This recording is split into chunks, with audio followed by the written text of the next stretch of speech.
Marcus Webb checked his reflection in the restaurant bathroom mirror for the third time that evening.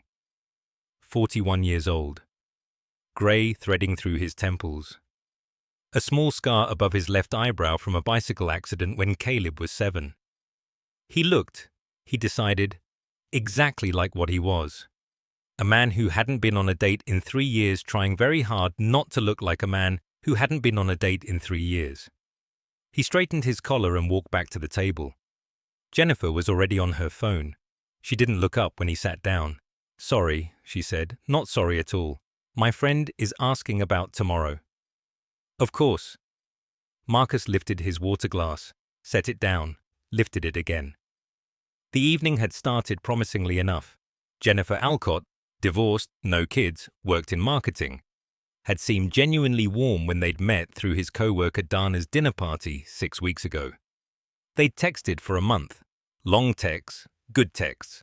The kind where you laugh at your phone in the parking lot of a grocery store and feel something unfamiliar stirring in your chest. In person, something had shifted. Not dramatically, not rudely, just shifted, like a painting hung slightly crooked. Everything technically present, but nothing quite right. "So you said you have a son?" Jennifer asked, setting her phone face down. A gesture of effort that somehow made things worse. "Caleb, he's 9. That must be—" She searched for the word. "A lot." "It is," Marcus said.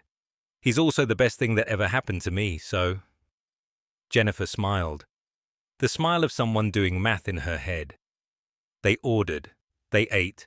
They talked about her work, his work, a Netflix series neither of them had actually finished. The pasta was good. The bread was better. The conversation moved the way a shopping cart moves with one bad wheel. Forward, technically, but never in a straight line and never without effort. At one point she asked him what he did for fun, and he almost said sleeping, which would have been honest, but instead he said he coached Caleb's baseball team in the spring. And she said, "Oh, that's sweet," and then looked at the dessert menu, even though neither of them wanted dessert. When the check came, Marcus paid without discussion and Jennifer said thank you, with the tone of someone closing a browser tab. Outside on the sidewalk, the October air had gone genuinely cold. A couple walked past them holding hands, laughing about something, their breath visible in little clouds that merged and disappeared. Marcus watched them for a half-second too long. "I had a really nice time," Jennifer said. There it is, he thought. "Me too," he said. "Because what else do you say?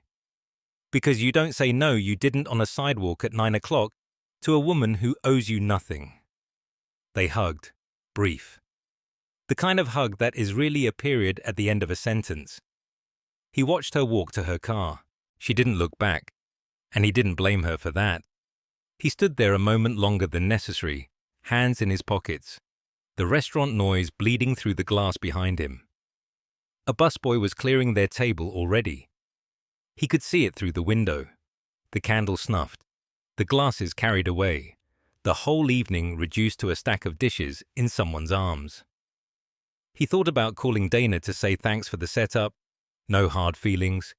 It just wasn't there. He thought about texting Jennifer something generous and meaningless. He thought about the 40-minute drive home and what would be on the radio and whether Caleb had eaten his carrots or hidden them in the napkin again. Then he got in his car and pulled out of the lot, and the restaurant shrank in his rearview mirror until it was just another square of light among many, and then it was nothing at all. The house was too quiet after midnight. Marcus had always noticed this. The way silence in a home with a sleeping child is different from silence in an empty room. It has weight to it, presence. The refrigerator hummed its low idiot song, and the baseboard heater ticked, and somewhere down the hall, Caleb shifted in his bed and the whole house seemed to breathe with him. And still it was quiet in the way that made Marcus aware of his own hands, his own jaw, the particular uselessness of a man sitting at a kitchen table at 12:30 in the morning with nowhere to be and no one to call. He washed his water glass, dried it, put it away, took it back out and filled it again. The kitchen was small and had been small when he and Diane bought the house 11 years ago and had only gotten smaller since. He'd meant to repaint the cabinets last summer. He'd bought the paint. It was in the garage, on a shelf next to a circular saw he'd used once, and a box of Caleb's baby clothes that Diane had told him to throw away, and that he had not thrown away and would not throw away, a fact he had never said aloud to anyone. He sat back down. His phone was still on the table. He picked it up, put it down, picked it up again. He opened the text thread with Jennifer and stared at it the way you stare at a receipt after a purchase you already regret, not because the thing was wrong, but because the wanting of it had been so much larger than the having. He closed the thread, opened his email. 3 messages, a credit card statement, a newsletter from Caleb's school about a fundraiser he'd already forgotten, and an email from his boss, Rhonda Jeffries, sent at 11:47 p.m. Subject line simply, Monday, body text reading. Need to discuss your project timeline. My office, 8 a.m. He read it twice. The period after a.m. sat there like a stone. Rhonda did not send emails at midnight. Rhonda was a woman of boundaries, of office hours, of the kind of structured professionalism that Marcus had always found both admirable and slightly terrifying. She left at 5:15. She did not text on weekends. She had once told him during his first week at Hargrove and Associates that she believed work should be a room you walk into and walk out of, not a house you live in. And yet here she was at 11:47 p.m., sending a 2-sentence email about Monday. Marcus set the phone down and pressed his thumb and forefinger against the bridge of his nose. The project timeline. He knew what that meant. The Wellspring account, which had been his for 7 months, and which had been slowly, undeniably going sideways since August. Not through incompetence, not through laziness, through the accumulation of small emergencies that were his life. Caleb's ear infection in September that had cost him 2 days. The custody mediation in October that had eaten his focus for a week. The slow bleed of hours, lost to school pickups and doctor's appointments, and the 100 invisible tasks that no one at Hargrove and Associates ever saw, because no one at Hargrove and Associates had ever asked. He was not failing. He was almost failing, which was worse, because almost failing meant you could still see the version of yourself that wasn't. He turned off the kitchen light, walked down the hall, stopped at Caleb's door, which was open exactly 4 inches, the way Caleb insisted it be, not 3, not 5, 4, because 9-year-olds are theologians of routine. He could hear the breathing, slow and deep and untroubled. Marcus leaned his shoulder against the doorframe and stood there in the dark for a long time, listening to his son sleep, feeling the hours ahead of him stack up like dishes in a sink. The weekend stretched out, then Monday, then whatever Rhonda's email meant. He went to bed. He did not sleep for a long while. The knock came at 4:07 a.m.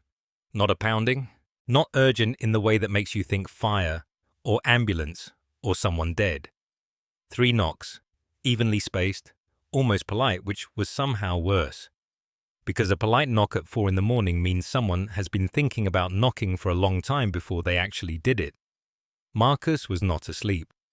He was sitting on the couch in the dark with the television off, his phone face down on the cushion beside him, doing the thing he'd been doing for 2 days now, which was nothing. Sitting in the particular stillness of a man who has run out of motion. The house was quiet except for the refrigerator's hum and the occasional tick of the baseboard heater kicking on against the October cold. 3 knocks. He didn't move at first. He thought maybe he'd imagined it. Then the shadow shifted behind the frosted glass of the front door, and he knew he hadn't. He stood, his knees cracked. He crossed the living room in his socks and opened the door without checking the peephole, which was either trust or exhaustion or both.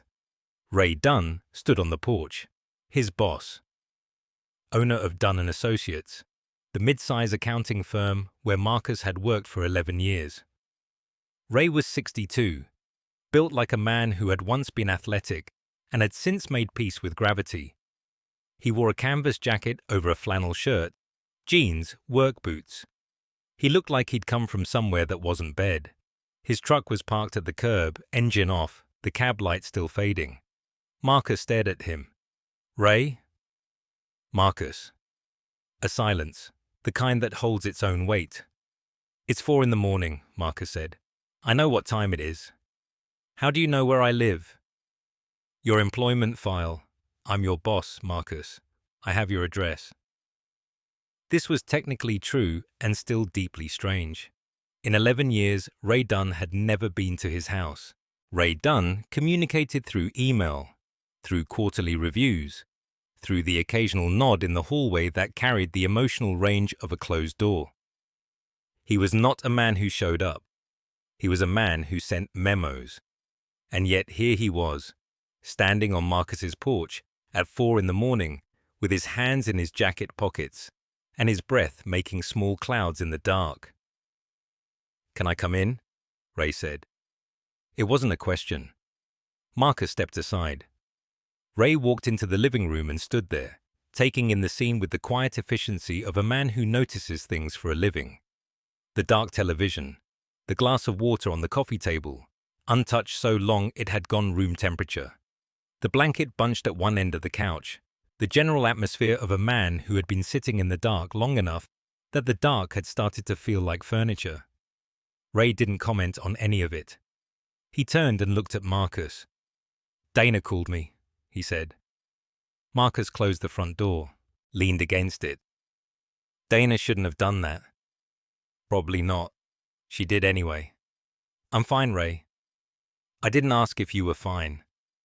Another silence. Down the hall, Caleb's door was closed. Marcus listened for a moment instinctively, the way he always listened, the way he'd been listening for 9 years. Nothing. Still asleep. Ray pulled out a kitchen chair and sat down without being invited, the way someone sits when they intend to stay long enough that standing would become a problem. He put his hands flat on the table, big hands, scarred knuckles, hands that had done something other than accounting before they'd done accounting. "I'm going to say one thing," Ray said, "and then you're going to decide what to do with it, and then I'm going to leave. And we're never going to talk about the fact that I came to your house at 4 in the morning. Agreed?" Marcus didn't sit down. He stood in the doorway between the living room and the kitchen, arms crossed, feeling the cold from outside still pressing through the door at his back. "Agreed," he said. The coffee was too hot and neither of them touched it. Marcus sat at his own kitchen table across from Ray Dunn, who looked like he'd driven here in whatever he'd been sleeping in. Wrinkled flannel shirt, hair pressed flat on one side, his truck keys still in his hand like he'd forgotten he was holding them. The clock on the microwave said 4:23. Marcus had opened the door expecting something terrible. A fire at the warehouse, an accident, someone dead. You don't get a knock at 4 in the morning and think good news. His heart had been slamming before he even turned the deadbolt. But Ray had just stood there on the porch with his hands at his sides and said, "Can I come in?" So here they were. Ray set the keys down, picked them up, set them down again.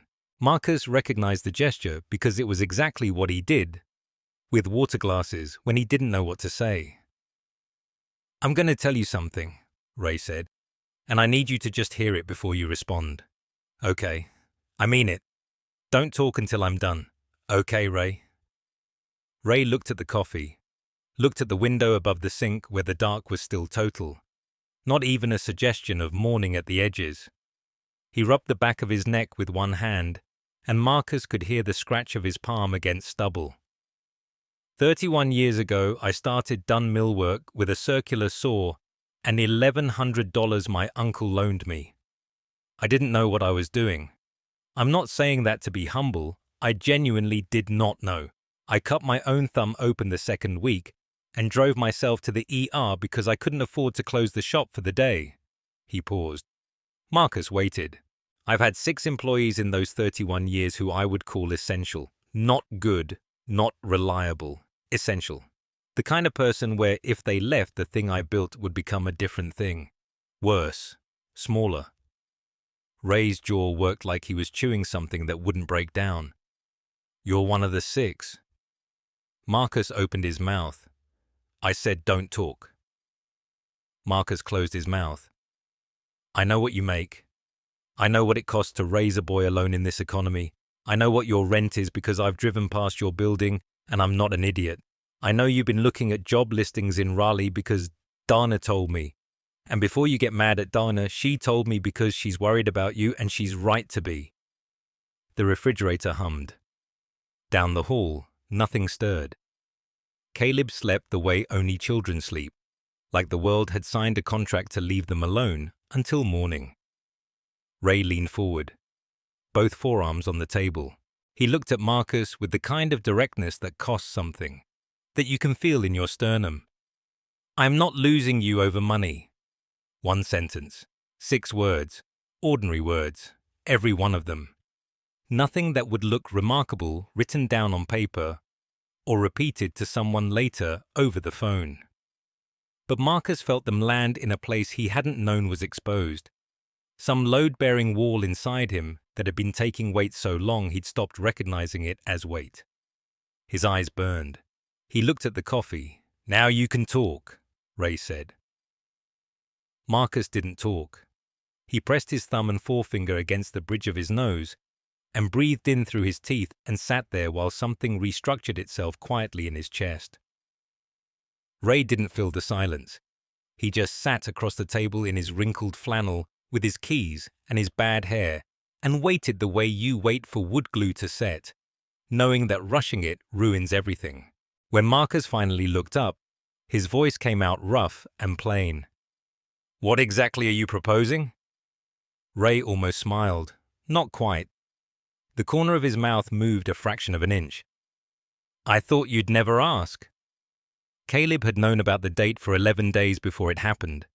Not because his father told him. His father had said he was going to dinner with a friend, which was the kind of lie adults told when they thought children were stupid. And Caleb was not stupid. He'd heard the phone call with Dana. He'd been in the hallway getting his backpack, and his father had been in the kitchen saying things like, "I don't know, what's she like? And no, I'm not nervous, I just want to know what she's like," in a voice that was absolutely nervous. Caleb had stood there with one strap over his shoulder and listened to his father laugh in a way he didn't usually laugh, higher and shorter.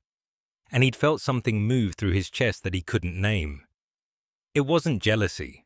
He'd thought about that later, lying in bed, turning the feeling over the way you turn a rock in your hand, looking for the smooth side.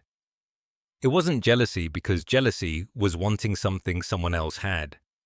And this wasn't that. This was more like standing on the edge of a pool and knowing the water was going to be cold.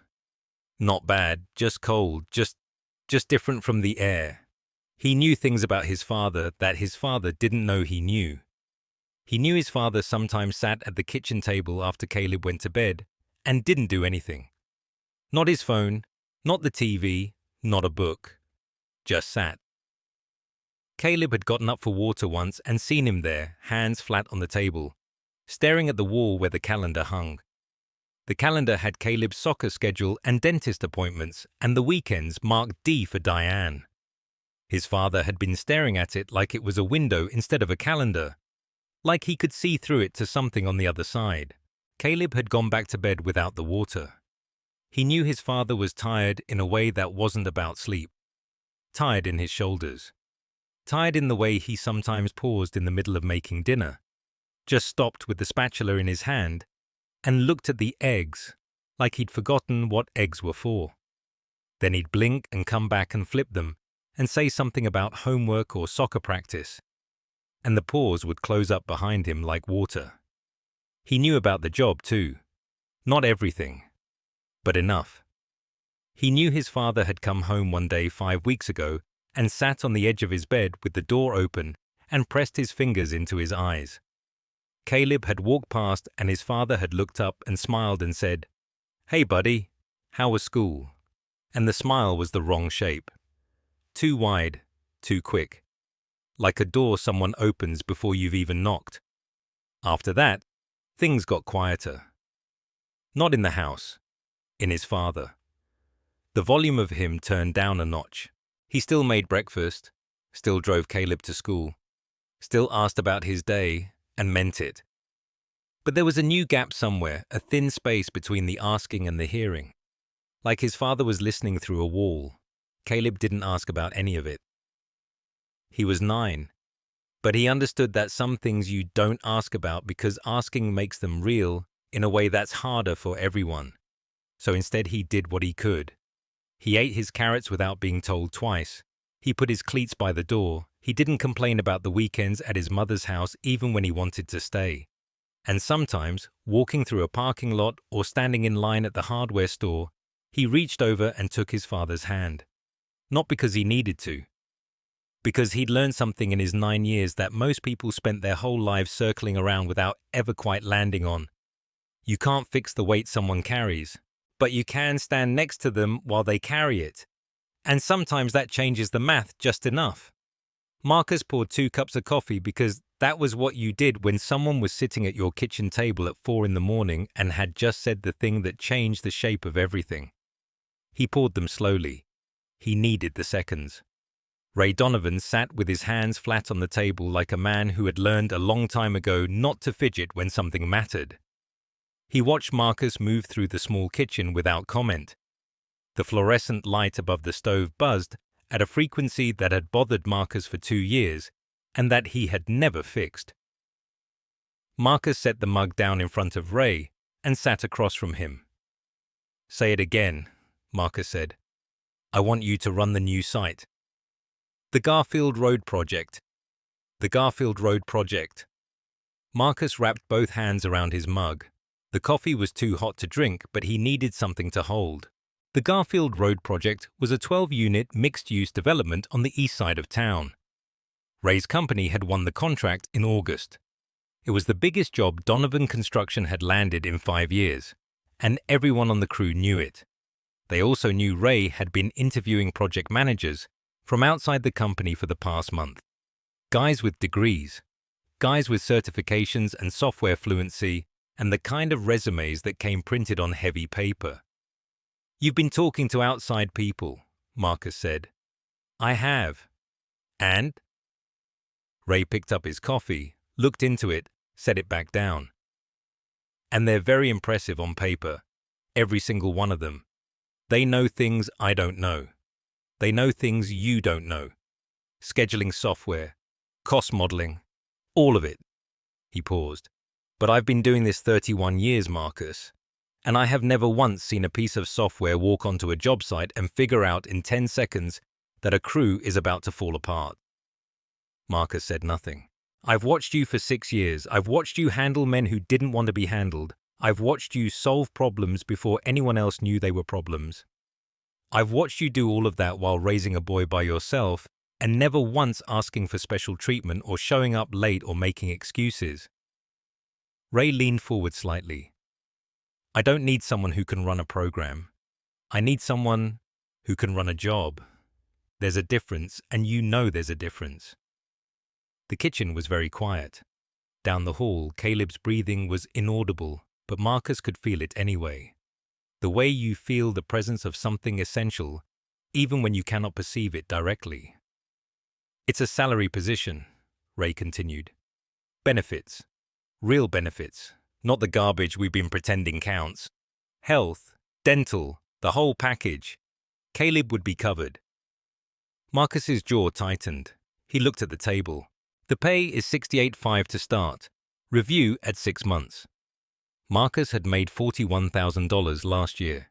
He had made it with overtime and weekend work, and by saying yes to every shift that came his way, regardless of what it cost him in hours, he did not spend with his son.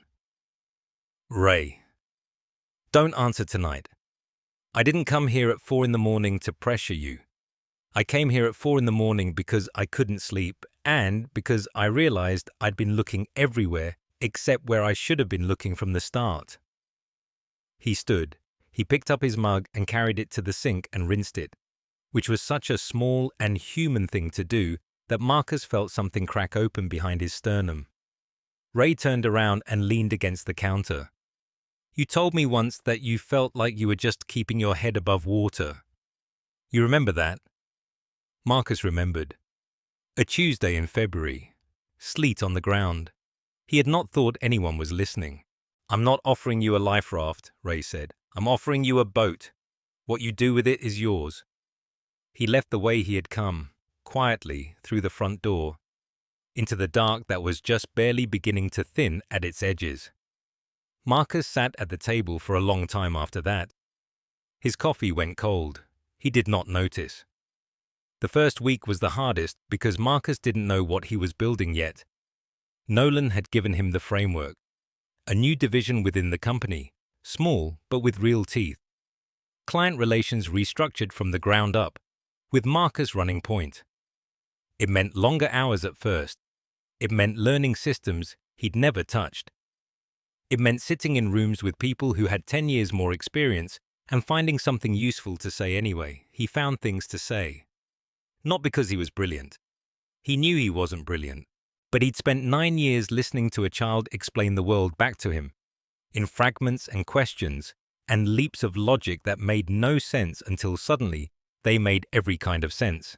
And that had taught him something no management seminar could. It had taught him to sit with not knowing, to let the shape of a thing emerge before grabbing at it. The second week, he stayed late every night until 7. Mrs. Petrova watched Caleb without complaint, though she started leaving pointed notes on the kitchen counter. "Boy needs his father. Carrots in fridge. Don't microwave them. They go soft." Asterisk. He followed her instructions on both counts. Diane called on a Wednesday. He was in the parking garage, his car still ticking from the drive. His briefcase on the passenger seat like a second body. "Caleb says you got a promotion." "It's not exactly a promotion. He says you're building something." Marcus leaned his head back against the headrest. The concrete ceiling of the garage was stained with water damage, in patterns that looked almost deliberate, like someone had started a painting and walked away. "I guess I am." "Good." A pause.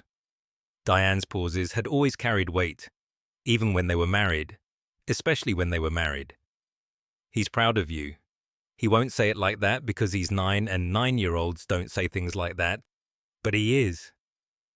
"How do you know?" "Because he told your mother, and your mother told me, and here we are." Marcus laughed. It came out rough and real, and he let it. "Thank you for telling me," he said. "Don't thank me. Just keep doing it." She hung up. He sat in the garage for another 5 minutes, engine off, breathing. By the third week, the work had started to take a shape he recognized. Not finished, not close to finished, but the bones were there. He'd hired 2 people, he'd restructured the intake process. He'd sat across from Nolan in the man's office and laid out a 6-month projection that Nolan had studied for a long time, without speaking before saying simply, "This is right." 2 words. Marcus was learning that the things that mattered most came in small packages. 1 sentence at a door. 2 words across a desk. He started sleeping better. Not perfectly. There were still nights when he lay awake and the old math ran through his head. The calculations of what he lacked, what he'd failed at, the distance between where he was and where he'd imagined he'd be at 41. But the calculations had less power now. They were numbers without a formula. They didn't add up to anything because he'd stopped trying to make them. On a Friday afternoon, he left work at 5 for the first time in 3 weeks. He picked Caleb up from Mrs. Petrova's. They drove to the grocery store together because the refrigerator was empty except for Eleanor's carrots and a jar of mustard that might have predated the apartment. In the produce aisle, Caleb held up a mango and said, "Do we like these?" "I don't know," Marcus said. "Do we? Let's find out." They bought the mango. They bought pasta and jarred sauce and bread and a bag of apples and a frozen pizza for Saturday.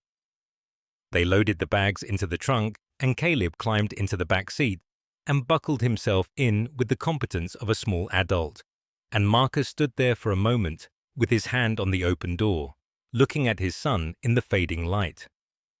Something was being built. He could feel it in his chest like a second heartbeat, faint but steady. the rhythm of a life assembling itself from ordinary things. He got in the car and drove them home. The grocery store parking lot was full for a Tuesday, which meant Marcus had to park in the far row near the drainage ditch where shopping carts went to die. Caleb didn't complain. He was talking about metamorphic rocks. The thing is, Dad, pressure doesn't destroy them. It changes them into something harder, like limestone becomes marble. Same stuff, just reorganized. Reorganized, Marcus repeated. Mrs. Huang says that's what makes them interesting. They have a history you can read if you know what to look for. Marcus pulled the key from the ignition and sat there a moment, the engine ticking as it cooled. November now. 5 weeks since the restaurant with Jennifer. 3 weeks since Nolan Rhodes had stood in his kitchen at 4 a.m. and said the sentence that had cracked something open in him. 2 weeks since he'd walked into the new role, a desk near Nolan's office, a project scope that made his hand shake when he first read it. 1 week since he'd stopped shaking. Dad. Yeah. Are we going in? Or are you doing the thing where you stare at the steering wheel? I don't do that. You do that a lot. Marcus looked at his son. Caleb was wearing the jacket that was already too small. The one with the fraying cuffs he refused to give up because it had a pocket perfectly sized for the quartz he carried everywhere. His hair needed cutting. There was a smudge of something, marker maybe, or lunch, on his chin. I was thinking, Marcus said. About what? About the fact that he'd called Diane last night and they'd talked for 20 minutes without either of them raising their voice. About the fact that she'd said she was glad something was different in him, and he hadn't known how to explain what it was. About the fact that Nolan had pulled him aside on Friday and told him the preliminary numbers on the project were strong, genuinely strong. And Marcus had felt something he couldn't name until he was driving home and realized it was the absence of apology. He had not, for the first time in longer than he could calculate, felt sorry for taking up space. Metamorphic rocks, Marcus said. Caleb grinned. See? They're interesting. They got out of the car. The air was sharp and clean, the way it only gets in early November, that brief window before winter commits fully and everything turns grey. Marcus grabbed a cart from the corral. Caleb walked beside him, still talking. About the rock cycle now, about igneous versus sedimentary, about how his science fair project was going to be the best one because he was going to show actual samples and not just print pictures off the internet like Tyler Moss did last year. Marcus listened. He listened the way he'd been learning to listen to everything lately, not while constructing his next worry, not while running the silent arithmetic of bills and hours and failures. Just listening. The way Nolan had listened to him that night in the kitchen, the way Mrs. Petrova listened when she asked how he was, and then waited, actually waited, for the true answer. They were halfway across the lot when it happened. Caleb's hand found his. Not reaching, not grabbing, just arriving. The way it always had, small fingers threading through his, automatic as breathing, warm despite the cold. 9 years old and still willing to hold his father's hand in public, in a parking lot, in front of God and the shopping carts and anyone who might see. Marcus closed his fingers around his son's hand and held on.